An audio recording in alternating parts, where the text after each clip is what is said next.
Hello and welcome back. അർഷദാണ്. അപ്പോൾ നമ്മളിതാ ഇന്ന് ഇവിടെ ഉള്ളത് മൊറോക്കോ, ആഫ്രിക്കൻ്റെ നോർത്തല്ലേ നോർത്ത് ഭാഗമായിട്ടുള്ള മൊറോക്കോയിലുള്ളത്. അപ്പോൾ ഒരു എന്താ പറയുക 6-7 ദിവസത്തെ ട്രിപ്പിന് ഇവിടെ മൊറോക്കോയിൽ വന്നതേനും.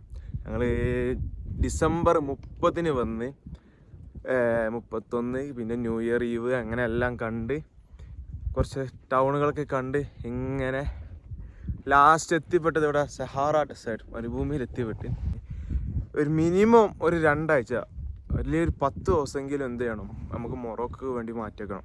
അപ്പോൾ ഞങ്ങൾ 30-ാം തീയതി അഗദീർ, അതായത് അഗദീർ എന്ന് പറഞ്ഞ ടൗൺ, ഒരു കോസ്റ്റൽ ഏരിയയാണ് അഗദീർ എന്ന് പറയുന്നത്.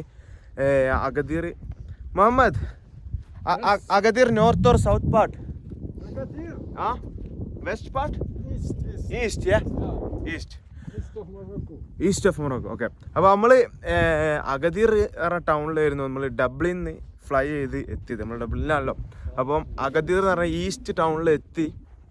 എന്നിട്ട് അവിടെ നിന്ന് കാറ് റെൻറ്റിന് എടുത്തിട്ട് മൊത്തം മൊറോക്കോ കവർ ചെയ്യാൻ ചെയ്തു. അപ്പോൾ ഫസ്റ്റ് ഡേ ഞങ്ങൾ അഗദീർ കാര്യങ്ങൾ കോസ്റ്റലൂട്ട് ഇങ്ങനത്തെ ഏരിയകൾ ഇവിടെ എല്ലാം കവർ ചെയ്ത് അതിന് ശേഷം വണ്ടി എടുത്ത് ഡ്രൈവ് ചെയ്യാൻ തുടങ്ങി. അപ്പോൾ നമ്മളിവിടെ ഇറങ്ങി അന്ന് തന്നെ എയർപോർട്ടിൽ നിന്ന് തന്നെ എന്ത് ചെയ്തിരുന്നു, സിം കാർഡ് എടുത്തിരുന്നു. അതുകൊണ്ട് ഇൻ്റർനെറ്റും കാര്യങ്ങളും കോളിങ്ങും ഒക്കെ അതിൽ നടന്നു പോയി. അപ്പം സിം കാർഡ് മസ്റ്റായിട്ട് എടുക്കണം. വരുന്ന എയർപോർട്ടിൽ നിന്ന് തന്നെ അത് നമുക്ക് വാങ്ങിക്കാനും കിട്ടും. ഏകദേശം ഒരു എന്താ പറയുക 10 യൂറോ ഒക്കെ കൊടുത്താൽ തന്നെ നമുക്ക് ഒരു മാസത്തേക്ക് ഒരു 20 GB എന്ത് കിട്ടും, സിം കാർഡ് കിട്ടും. പിന്നെ നമ്മൾ ഇവിടെ മെയിൻ സംഭവം എന്താ വെച്ചാൽ ഇവിടുത്തെ ഒരു കറൻസി, അതായത് മൊറോക്കൻ ദിർഹം MAD, അതായത് 1 യൂറോ എന്ന് പറയുമ്പോൾ ഏകദേശം ഒരു 10-11 മൊറോക്കൻ ദിർഹം വരും. അപ്പം ആ പൈസ ആയിട്ട് ഇവിടെയുള്ള ഒരുപാട് സ്ഥലങ്ങളിൽ ഷോപ്പുകൾ, ഫുഡ് കഴിക്കാൻ പോകുമ്പോഴും പെട്രോൾ പമ്പുകൾ ഒന്നും വേണ്ട, നമ്മൾ റോഡിൻ്റെ ടോള് വരെ കൊടുക്കുന്നത് എല്ലാം ക്യാഷായിട്ടാണ്. അപ്പം ഇറങ്ങുമ്പം തന്നെ ഒന്നുകിൽ ഏറ്റവും ബെറ്റർ നമുക്ക് എന്ത് ചെയ്യാൻ പറ്റുക വെച്ചാൽ ഇവിടെ എത്തിയിട്ട് ATM കാർഡിൽ നിന്ന് വിഡ്രോ ചെയ്യാൻ പറ്റുന്ന ബാങ്ക് സപ്പോർട്ടായിട്ട് സംഭവം ഉണ്ടെന്നുണ്ടെങ്കിൽ അത് ചൂസ് ചെയ്യുന്നതായിരിക്കും നല്ലത്. അപ്പം എന്ത് ചെയ്യാന്ന് വെച്ചാൽ നല്ലൊരു അടിപൊളി ആയിട്ടുള്ള ഒരു ATM കുറച്ച് എന്ത് ചെയ്യുക, നമ്മൾ മൊത്തം ട്രിപ്പിന് ഏകദേശം ഒരു കുഴപ്പമില്ലാത്തൊരു 1000 യൂറോളം എന്ത് ചെയ്താൽ വെച്ചാൽ മതി, അതിൻ്റെ ഒരു ദിർഹം വിഡ്രോ ചെയ്ത് വെച്ചാൽ മതി. അപ്പോൾ ആ പൈസ നമുക്ക് എല്ലായിടത്തും ഉപയോഗിക്കാൻ വേണ്ടിയിട്ട് പറ്റും. പിന്നെ ഇവിടുത്തെ സ്ഥലങ്ങളെ പറ്റി പറയുകയാണെന്നുണ്ടെങ്കിൽ ഇപ്പം ഓരോ സിറ്റിക്കും ഓരോ ലാൻഡ്സ്കേപ്പാണ്. ഇപ്പോൾ നമ്മൾ ഫസ്റ്റ് അഗദീർ ഇറങ്ങി അവിടെ എക്സ്പ്ലോർ ചെയ്തപ്പം നല്ലൊരു സീസൈഡും എന്താ പറയുക കുറച്ച് ടൂറിസ്റ്റുകളും ഒക്കെ ആയിട്ട് വലിയൊരു ക്രൗഡഡ് അല്ലാത്തൊരു ഏരിയ അഗദീർ. പിന്നെ അഗദീർ നമ്മൾ അടുത്തത് പോയത് മറക്കേഷ് അല്ലേനോ? മറക്കേഷ്, അതായത് അത് സീസൈഡ് അല്ല, കുറച്ചും കൂടെ ഉള്ളിലായിട്ടായിട്ട് ഭയങ്കര ഹിസ്റ്റോറിക്കലായിട്ട് കൾച്ചറൽ ആയിട്ടുള്ളൊരു സിറ്റിയാണ് മറക്കേഷ്. അപ്പോൾ അഗദീർ നിന്ന് മറക്കേഷ് എത്തിയപ്പം അഗദീറിന് ഒരു പച്ചപ്പും കാര്യങ്ങളൊക്കെ ഉണ്ട്. മറക്കേഷ് എത്തിയപ്പോൾ നേരെ മാറി, ഫുള്ള് ഒരു ബ്രൗൺ കളറും ലാൻഡ്സ്കേപ്പ്, കുറേ ബിൽഡിങ്ങുകളൊക്കെ എല്ലാം മാറി, ആളുകൾ മാറി, ഭയങ്കര ക്രൗഡഡും ഭയങ്കര തിരക്കുള്ളൊരു സിറ്റി ആയിരുന്നു മറക്കേഷ്. അപ്പം മറക്കേഷിൽ ഏറ്റവും ചുരുങ്ങിയ ഒരു 2-3 ദിവസമെങ്കിലും സ്പെൻഡ് ചെയ്യാണ്ട്, കാരണം അത്രത്തോളം ഏരിയകൾ കാണാനും എക്സ്പീരിയൻസ് ചെയ്യാനും മറക്കേഷിലുണ്ട്. അവിടെ ഇപ്പം നമ്മൾ വണ്ടിയായിട്ട് വരുമ്പോൾ തന്നെ ഒരു എക്സാമ്പിൾ പറയുകയാണെന്നുണ്ടെങ്കിൽ, നമ്മൾ വണ്ടിയായിട്ട് ഇങ്ങനെ നടന്ന് വരുമ്പോൾ തന്നെ കുറേ ആൾക്കാർ വൈത്തല വരും. എന്നിട്ട് ഇവിടെ പാർക്ക് ചെയ്തോളി, അവിടെ പാർക്ക് ചെയ്തോളി എന്ന് പറഞ്ഞിട്ട് നമ്മൾ കുറേ വഴികൾക്ക് ഇങ്ങനെ കാണിച്ചു തരും. പിന്നെ ഇവിടുത്തെ മെയിൻ ഒരു കസ്റ്റമാണ് തോന്നുന്നത് എന്ത്, ഇപ്പോൾ പ്രായമായവരോ അല്ലെങ്കിൽ കുറച്ചൊക്കെ ഓരോ ആൾക്കാർ, ഇപ്പോൾ നമ്മളൊരു വണ്ടി ഒരു സ്ട്രീറ്റിൽ നിന്ന് എടുത്ത് തിരിക്കാൻ നിൽക്കുകയാണെന്നുണ്ടെങ്കിൽ ഒരു വന്നുകൊണ്ട് വേറെയുള്ള വണ്ടിയൊക്കെ നോക്കിയിട്ട് എടുത്തോ എന്നൊക്കെ പറഞ്ഞതിന് ശേഷം നമ്മൾ പോകാൻ നേരത്ത് വണ്ടി നിർത്തിച്ചിട്ട് നമ്മളോട് പൈസ എന്ത് വാങ്ങും. ചുരുക്കി പറഞ്ഞാൽ എന്താ പറയുക, നമ്മളിപ്പോൾ നമ്മളെ നാട്ടിൽ ഭിക്ഷാടന എന്ന സംഭവമൊക്കെ ഉണ്ടല്ലോ, അതിൻ്റെ ഒരു വേറെ വേർഷൻ എന്ന് പറയാം. നമുക്ക് ഓലിപ്പം ഒരു കാര്യം നമുക്കൊരു ഹെൽപ്പ് ചെയ്തിട്ട് നമ്മളോടൊരു ഫേവർ എന്നുള്ള രീതിയിലൊരു എമൗണ്ട് ചോദിക്കുന്ന രീതിയിൽ. അപ്പോൾ അങ്ങനെ അത് കഴിഞ്ഞ് മറക്കേഷ് ഒരു 2-3 ഡേയ്സ് എന്തായാലും സ്പെൻഡ് ചെയ്യണം. നമുക്ക് പറ്റിയിട്ടില്ല, നമ്മൾ ഓട്ടം തന്നെ ആയിരുന്നു. നമ്മൾ പിന്നെ അവിടുന്ന് കാർ എടുത്ത് അടുത്ത ടൗൺ ആയിട്ടുള്ള കാസബ്ലാങ്ക പോയി. കാസബ്ലാങ്ക സ്പെൻഡ് ചെയ്ത് കുറച്ച് സമയം. കാസബ്ലാങ്ക എത്തിയപ്പോൾ പിന്നെയും പറഞ്ഞ പോലെ എന്തായി, സിറ്റി എല്ലാം മാറി. നമ്മൾ യൂറോപ്പിലൊക്കെ കാണുന്ന പോലെ ഒരു കുറച്ച് വലിയ ബിൽഡിങ്ങുകളും ഇതൊക്കെ ആയിട്ടുള്ളൊരു സിറ്റി ആയിരുന്നു എന്ത് കാസബ്ലാങ്ക. അപ്പോൾ എഗെയിൻ അടുത്ത ലാൻഡ്സ്കേപ്പ് പിന്നെയും മാറി. എന്താ പറയുക ആളുകളും എല്ലാം മാറി. അവിടെ കുറേ ടൂറിസ്റ്റുകളും, അതായത് മൊറോക്കോൻ്റെ ഒരു ഫൈനാൻഷ്യൽ ക്യാപിറ്റൽ എന്നാണ് അവർ പറയുന്നത് എന്തിനെ, കസബ്ലാങ്കനെ. അത് കഴിഞ്ഞ് നമ്മൾ പിന്നെ പോയത് ക്യാപിറ്റൽ സിറ്റി ആയിട്ടുള്ള റബാട്ടായിരുന്നു. റബാത്ത് പോയി അവിടെ ഈ പറഞ്ഞ പോലെ എന്താ പറയുക ചെറിയ വീണ്ടും ഈ ഒരു ഏകദേശം കസബ്ലാങ്ക രീതിയിലൊക്കെ തന്നെ ബിൽഡിങ്ങും കാര്യങ്ങളും സൂക്ക് ഇങ്ങനത്തെ സംഗതികളൊക്കെ ഉണ്ട്. അപ്പം നമ്മൾ ഏത് ടൗണിൽ പോയാലും അവിടെ സൂക്ക് കാര്യങ്ങളെല്ലാം കാണാനുണ്ടാവും. അത് അങ്ങനെ. പിന്നെ അത് കഴിഞ്ഞ് ഞങ്ങൾ നേരെ പിടിച്ചത് ഷെഫ്ഷാവാൻ എന്ന് പറഞ്ഞ ടൗണിലാണ്. അതായത് ഷെഫ്ഷാവാൻ ബ്ലൂ സിറ്റിയിൽ, അത് ഏത് പാട്ടിലാണ് വരിക? നോർത്താ Mohammed? Chefchaouen north part? North part, okay. അപ്പോൾ അതെല്ലാം കഴിഞ്ഞ് നമ്മൾ ഈസ്റ്റിൽ നിന്ന് ട്രിപ്പ് തുടങ്ങി, അഗതീർന്ന് തുടങ്ങി നമ്മൾ നോർത്ത് പാർട്ടിൽ എത്തി ഡ്രൈവ് ചെയ്ത് കണ്ട് ഏകദേശം ഒരു 1500 കിലോമീറ്റർ ഓടിച്ചിട്ടുണ്ടോ അല്ലേ? അല്ല അങ്ങോട്ട് ഷെഫ്ഷാവാൻ എത്താൻ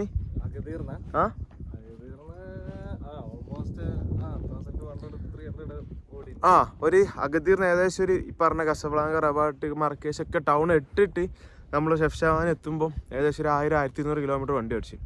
ഷെഫ്ഷാവാൻ വേറൊരു സിറ്റി. അവിടെ എത്തിയപ്പോൾ ഒരു ബ്ലൂ കളർ ബിൽഡിങ്ങും കാര്യങ്ങളൊക്കെ ആയിട്ട് നൈസാണ്. ഞാൻ ഇതിൻ്റെ കുറച്ച് വീഡിയോസും കാണിക്കുന്നുണ്ട്. അതായത് ഇപ്പം എന്താ പറയുക, അവിടെ എത്തിക്കഴിഞ്ഞാലും അവിടുത്തെ വീടുകൾ, അവർ നടക്കുന്ന ഏരിയകൾ എല്ലാം ബ്ലൂ കളറിൽ ഇത് ചെയ്തിട്ട് എന്താ പറയുക പെയിൻറ്റ് ചെയ്തിട്ട്. എനിക്ക് തോന്നുന്നത് ഹിസ്റ്റോറിക്കലി പറയുകയാണെന്നുണ്ടെങ്കിൽ പണ്ടവിടെ ജൂയിഷ് കമ്മ്യൂണിറ്റി ഉണ്ടായിരുന്നു. അവരുടെ എന്തോ ട്രഡീഷണൽ കസ്റ്റമിൻ്റെ ഭാഗമായിട്ട് അങ്ങനെ ബ്ലൂ കളർ ചെയ്തതാന്നൊക്കെ പറഞ്ഞ് കേൾക്കുന്നത്. അപ്പം അങ്ങനെ അത് കഴിഞ്ഞ് ഞങ്ങൾ പിന്നെ നേരെ വന്നത് ദാ ഈ കാണുന്ന മരുഭൂമിയിലേക്കായിരുന്നു. സഹാറ ഡെസേർട്ട്, മെർസോഗ എന്ന് പറഞ്ഞിട്ടുള്ള ടൗണ്. അവിടെ നിന്ന് ഏകദേശം ഒരു 10-12 മണിക്കൂർ ഡ്രൈവ് ചെയ്തിട്ടാണ് ഇവിടെ എത്തിയത്. അപ്പോൾ മെർസോഗയിൽ വന്ന് അടുത്തൊരു സംഭവം എന്താണെന്ന് വെച്ചാൽ, ഇവിടുത്തെ നമ്മൾ ഈ ലോകത്തിലെ ഏറ്റവും വലിയ മരുഭൂമിയായിട്ടുള്ള സഹാറ ഡെസേർട്ട്, ആ കാര്യങ്ങൾ എല്ലാം എക്സ്പ്ലോർ ചെയ്ത് സഹാറ ഡെസേർട്ടിൻ്റെ ഒരു ഏരിയയിൽ ഞങ്ങൾ ക്യാമ്പിങ് സെറ്റ് ചെയ്തിട്ട് അവിടെ വന്നു. ഒരു സൺസെറ്റ് കാണുന്ന രീതിയിൽ നമുക്ക് ഈ കാര്യങ്ങളെല്ലാം സെറ്റ് ചെയ്ത്, അതായത് മെർസോഗ കഴിഞ്ഞിട്ടുള്ള ചെറിയ ടൗണിൽ കാറ് വെച്ചിട്ട് അവിടേക്ക് നമ്മളെ പിക്ക് ചെയ്യാൻ ഒരു 4x4 വന്ന്. ഇന്നൊരു 4x4 ഇതേപോലെ ഈ സാൻഡ് ഡ്യൂൺസിൻ്റെ ഒരു അടുത്ത് വരെ പോവുള്ളൂ. അവിടുന്ന് പിന്നെ ക്യാമലിൻ്റെ പുറത്ത് കയറിയിട്ട് വേണം നമ്മൾ ക്യാമ്പ് സൈറ്റിൽ പോകാൻ. അങ്ങനെ ക്യാമ്പ് സൈറ്റിൽ പോയി അവിടെ പോയി അതിൻ്റെ ഒരു വീഡിയോ ഞാൻ വേറെ ചെയ്യുന്നുണ്ട് കേട്ടോ, അതും കണ്ടേ.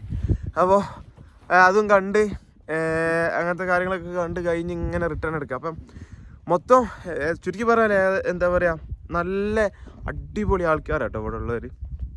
ഒരു രക്ഷയില്ല. എന്താ പറയുക, ഭയങ്കര വെൽക്കമിങ്ങും, നന്നായിട്ട് സംസാരിക്കും, നമ്മളെ ഹെൽപ്പ് ചെയ്യാൻ എല്ലാത്തിനും സെറ്റായിട്ടുള്ള ആൾക്കാർ. ഇനി പോലീസാണ് എന്നുണ്ടെങ്കിലും ഇപ്പം നമ്മളിപ്പോൾ ഈ ഞാൻ പറഞ്ഞ 1000 കിലോമീറ്റർ ഡ്രൈവ് ചെയ്യുന്നതല്ലേ, ഓരോ 100 കിലോമീറ്ററിൻ്റെ എനിക്കൊന്ന് ഒരു 50 കിലോമീറ്റർ ഓടുമ്പോൾ തന്നെ ഓരോ ചെക്ക് പോസ്റ്റും അവിടെ നിന്ന് ചോദിക്കും ഓക്കെ ആണോ, എന്താ പറയുക നമ്മളെ ഡോക്യുമെൻറ്റ്സ് ചോദിക്കും, ട്രാവൽ ചെയ്യുമ്പോൾ ഓക്കെ ആണോ. പിന്നെ ചില നിങ്ങളൊക്കെ നൈറ്റ് ഡ്രൈവ് ചെയ്യുമ്പോൾ ഓര് തന്നെ പറയണം എന്ത് ഈ റെസ്റ്റ് ചെയ്തിട്ട് ട്രാവൽ കുറേ ചെയ്യേണ്ടെന്നുള്ള രീതിയിൽ നല്ല ഹെൽപ്ഫുൾ ആയിട്ടുള്ള ആൾക്കാർ. അങ്ങനെ ക്രൈം പ്രശ്നങ്ങൾ ഒന്നുമില്ല. എല്ലാം പീസ് സെറ്റാണ്. നല്ലൊരു സേഫ്റ്റി കൺസേൺ ഒക്കെ ഉള്ളവർ ഒരുപാട് പേരുണ്ട് തോന്നുന്നു ഈ മൊറോക്കോ വരുമ്പോൾ ട്രാവൽ പറഞ്ഞ് കേൾക്കുന്നുണ്ട്. പിന്നെ നെക്സ്റ്റ് ഇനി എന്താ പറയാനുള്ള ചാൻസ്? ഫുഡ്, കൾച്ചർ, ഭാഷ. ഷാർജ ഷെയ്ഖ് അവിടെ എന്തി പറയണ്ടോ? പറഞ്ഞോ? ബാക്ക് നിൽക്കുന്നാണല്ലോ, ഓളോട്ടോർത്ത് വരുന്നില്ലേ, ഓള് ഷാർജ എന്നാ. ഓള് ഷാർജ ജനിച്ച് വളർന്ന് ഷാർജൻ മരുഭൂമികളിൽ ജനിച്ച് വളർന്ന ആളാണ്. ഓൾ ഇങ്ങോട്ട് നമുക്കിവിടെ മരുഭൂമിയിൽ എങ്ങനെ ജീവിക്കുക എന്നുള്ള ക്ലാസ്സൊക്കെ തന്നിട്ടാണ് നമ്മളിവിടെ എത്തിയത്. അപ്പോൾ പിന്നെ നമ്മളെ ആൾക്കാരെ പറ്റി പറയുകയാണെന്നുണ്ടെങ്കിൽ ആൾക്കാർ ഞാൻ നേരത്തെ പറഞ്ഞ നല്ല ആൾക്കാർ. അവർ സംസാരിക്കുന്ന അറബിക്കാണ് മെയിൻലി. പിന്നെ അവർ ബർബേറിയൻ എന്ന് പറഞ്ഞ ലാംഗ്വേജും ഉണ്ട്, പക്ഷെ അറബിക്കാണ് എല്ലാവരും സംസാരിക്കുന്നത്. പിന്നെ മൊറോക്കോ എന്നുള്ളത് മുമ്പ് ഫ്രാൻസ്, സ്പെയിൻ ഇവരൊക്കെ കോളനി ചെയ്തുകൊണ്ട് തന്നെ ഓരോ ഏരിയകളിൽ ഇപ്പം ഷെഫ്ഷാവാൻ പോയപ്പോൾ അവിടെ അധികം ആൾക്കാരും സ്പാനിഷ് സംസാരിക്കും, പിന്നെ ഫ്രഞ്ച് ഒരുവിധം എല്ലാവരും സംസാരിക്കും. അപ്പം ഇവിടെ ഉള്ള എല്ലാവരും ഇപ്പം എന്താ പറയുക, ഒരുവിധം എല്ലാവരും ഫ്രഞ്ച്, സ്പാനിഷ്, അറബിക്ക്, ഇംഗ്ലീഷ് ഈ ഭാഷകളിൽ ഏകദേശം ഒരു ധാരണ ഉള്ളവരാണ്. അടിപൊളി. Okay. What is the language for Berber? Azmir. What is the language? So you speak French? Spanish? Little bit. And English. Oh, 5 language. Arabic, Berber, English, Spanish, French. Nice. Very good. അപ്പോൾ പിന്നെ ഫുഡിനെ പറ്റി പറയുകയാണെങ്കിൽ എൻ്റെ പഠിച്ചോനെ കഴിച്ച് വരിക്കും പലതരം food, ഓരോ വെറൈറ്റി. ബ്രേക്ക്ഫാസ്റ്റ് ഒരു ഐറ്റം, ലഞ്ച് ഐറ്റം. പക്ഷേ ഇവിടുത്തെ മെയിൻ ഐക്കോണിക് സംഗതികളൊന്ന് തജീൻ എന്ന് പറയും. തജീൻ ഡിഷ്, അത് ചിക്കനിൽ, ലാമ്പിൽ, പിന്നെ അതേപോലെ ഫിഷിൽ, വെജിറ്റബിൾസിൽ, അങ്ങനെ ഓരോ ഇതിലൊക്കെ ഉണ്ട്. അതായത് ഫോട്ടോ കണ്ടില്ലേ, ഇങ്ങനത്തെ ഒരു സംഭവം കേട്ടോ തജീൻ എന്ന് പറയുന്നത്. അതിലുണ്ടാവുന്നത് അതിൻ്റെ ഉള്ളിൽ കുറേ വെജിറ്റബിൾസും മീറ്റും, ചിക്കനാണെങ്കിൽ ചിക്കനും കാര്യങ്ങളൊക്കെ വെച്ചിട്ട് നല്ല അടിപൊളി സ്ലോ കുക്ക് ചെയ്തിട്ട് നല്ല ഇങ്ങനെ നൈസായിട്ട് ഇങ്ങനെ തൊടുമ്പോൾ തന്നെ ഇങ്ങനെ പൊട്ടി വരുന്ന ഫുഡുണ്ടല്ലോ, അങ്ങനെ കറക്റ്റായിട്ട് കിട്ടും. നൈസാണ്. അപ്പോൾ ഫുഡിനെ പറ്റി അതാണ്. പിന്നെ കസ്കസ് എന്ന് പറഞ്ഞൊരു ചിക്കൻ. പിന്നെ അങ്ങനെ പറയാം. Mohammed, what's your favourite food in Morocco? Tajine. അതന്നെ. അപ്പോൾ ഫുഡിനെ പറ്റി പറയുകയാണെങ്കിൽ ഇങ്ങനത്തെ കുറേ സംഗതികളാണ് ഉള്ളത്. അപ്പോൾ ഇത്രയൊക്കെയാണ് കാര്യങ്ങൾ. ഇപ്പോൾ ഇന്നെന്താ, എൻ്റെ അഭിപ്രായത്തിൽ ലൈഫിൽ എപ്പോഴെങ്കിലും നമ്മൾ അടുത്തൊരു ടൂർ പ്ലാൻ ചെയ്യുകയാണെന്നുണ്ടെങ്കിൽ ഒരു 4 ദിവസം ഒന്നും വരരുത് കേട്ടോ. മിനിമം ഒരു 2 ആഴ്ചക്കെങ്കിലും നിങ്ങൾ എന്ത് ചെയ്യുക, മൊറോക്കോ വരിക. എന്നിട്ട് മൊത്തം ഒരു റൗണ്ട് എടുത്തിട്ട് എന്ത് ചെയ്യാൻ പറ്റും, എക്സ്പ്ലോർ ചെയ്യാൻ പറ്റും. വേർത്താണ്. നമുക്ക് ആ ഒരു ടൈമിൽ തന്നെ നമുക്ക് ഓരോ ടൗണുകൾ കാണുമ്പോൾ, ഓരോ ലാൻഡ്സ്കേപ്പ്, ഒരു സിറ്റിയിൽ നിന്ന് വേറെ സിറ്റി പോയ വേറെ രാജ്യം പോലെ തോന്നി, നേരത്തെ പറഞ്ഞ പോലെ എന്താ സംഗതികൾ. അപ്പോൾ നമ്മൾ ഈ പീരീഡിൽ ഞങ്ങൾ ഏകദേശം ഇപ്പം ക്യാമൽ റൈഡ് ചെയ്ത്, സാൻഡ് ബോർഡിങ് ചെയ്ത്, പിന്നെന്താ ഹോട്ട് എയർ ബലൂൺ ചെയ്ത്, പിന്നെ ഈ സാൻഡ് ഡ്യൂൺസിൽ തന്നെ ബഗ്ഗി റൈഡ് ചെയ്യാനുള്ള ഓപ്ഷൻ ഉണ്ട്. പക്ഷെ നമ്മൾ ചെയ്തിട്ടില്ലേനു. ഒന്നുമില്ല, നമ്മൾ മുമ്പ് കുറേ ഡെസേർട്ട് ചെയ്തുകൊണ്ട് പിന്നെ ആ ഒരു എക്സ്പീരിയൻസ് എടുത്തിട്ടില്ല. അങ്ങനെ എല്ലാ സംഗതിയും, പിന്നെ ഡെസേർട്ട് സഫാരി ഉണ്ട്, എല്ലാ ആക്ടിവിറ്റീസും ഇവിടെ ചെയ്യാൻ വേണ്ടിയുള്ള ഓപ്ഷൻസ് ഉണ്ട്. അപ്പോൾ ഇതാ ഇത്രയൊക്കെയാണ് വിശേഷങ്ങൾ പറയാനുള്ളത്. അപ്പോൾ ഇനി ആർക്കെങ്കിലും എന്തെങ്കിലും ഇനിയിപ്പോൾ ഒരു മൊറോക്കോ ട്രിപ്പ് ഇനിയൊരു പാക്കേജായിട്ട് ചെയ്തിട്ടുണ്ടെങ്കിൽ അതും ഞാൻ ചെയ്തു തരട്ടോ, ഒരു വിഷയമുള്ള കാര്യമല്ല.